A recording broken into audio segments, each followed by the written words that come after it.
Expo back in January. Yeah. And so we kind of got to have a powwow, and they became circle advisors, gold circle advisors with our group. And we are really excited because self-storage investment is a great investment. So I'm going to turn it over to Linda and Kevin, and then take it away. All right. And I'm going to turn it over to Kevin and let him take it away. But I'm Linda. Yeah, this is Linda, and this is Kevin. Yeah, this is Linda, and whenever we come out and do something like this, it's the only time she's ever quiet. So, Is the temperature okay for everybody? Yeah, they can't see it. it's got a little. Yeah, the light Before we get started, we'll ask a couple questions. Does anybody here have an investment in self-storage? Mostly residential or apartments? Kind of up and down that path too, but self-storage is a whole lot of fun. At least as far as I'm concerned it is. You have trouble hearing me because I mumble or something? Just No, throw you speak something loud. at Can me? you speak louder or calm in? Okay. Just test me. And my wife says I speak way too loud. But just to get started, I like to tell people, especially if you're considering self-storage and maybe getting some help getting into self-storage, why you might want to consider what we do. I've been pretty fortunate in being able to get into self-storage myself. I enjoy the business a lot, and this gives me an opportunity to help others in the same manner that I got to start with it. I originally started in the rental equipment business for about 25 years before I stumbled across self-storage. And regardless of what it is, I like rental, period. I managed a company that had the Alcatraz storage portfolio.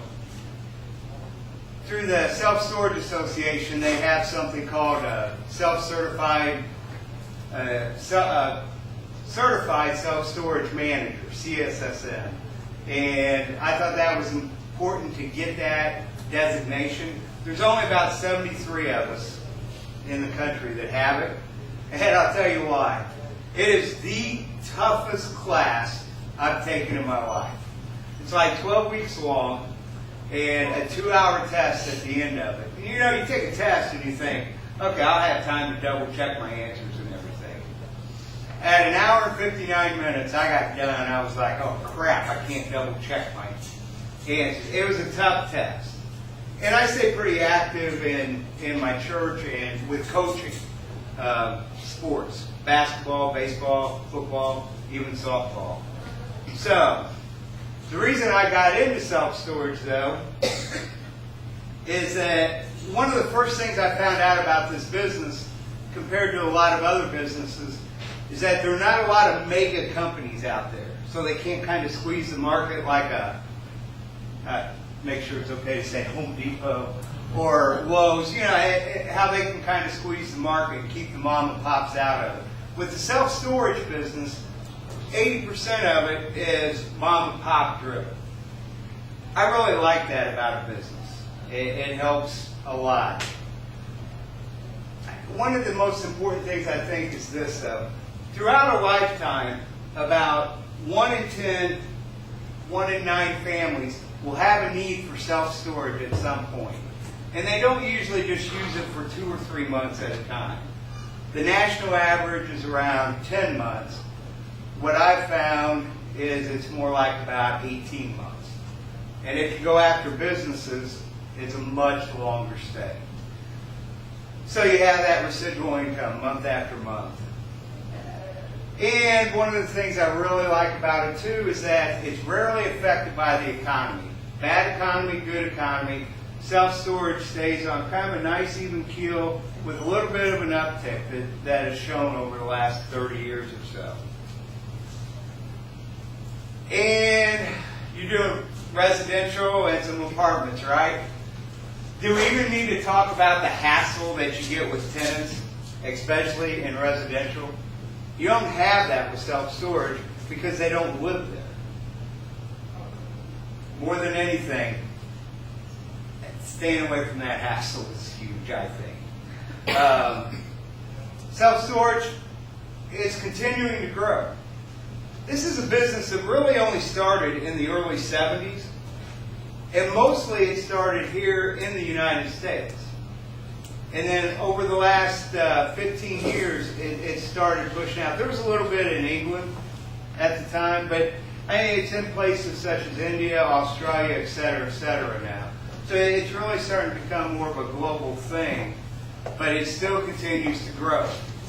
Especially here in the States, because let's face it, we're a materialistic society. We hate to give up things, even when we don't have room for them. And the bottom line is, I enjoy the business because my time matters a whole lot to me.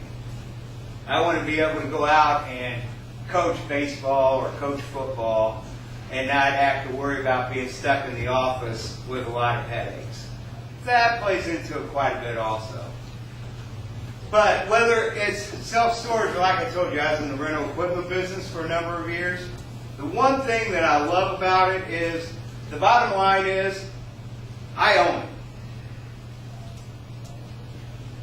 it. I let other people pay me to use it, and then at the end of the day, I still own it. Man, I tell you what, there's nothing better than that, is there? Somebody's paying you to use something that you're going to keep owning. And all they're doing is renting space from me. I don't have to worry about plumbing or heating or anything like that. They just rent space. You guys seen stuff like this before? I've been down the residential path too. You get to see these kind of wonderful things after people move out. Granted, it's not every single time, but okay, can you tell me you've never had a situation similar to this from the residential side? The other thing too is I tend to wander and get in the way and everything. I have trouble staying still. If I get in the way too much, holler at me or throw something at window, I'll get to him. So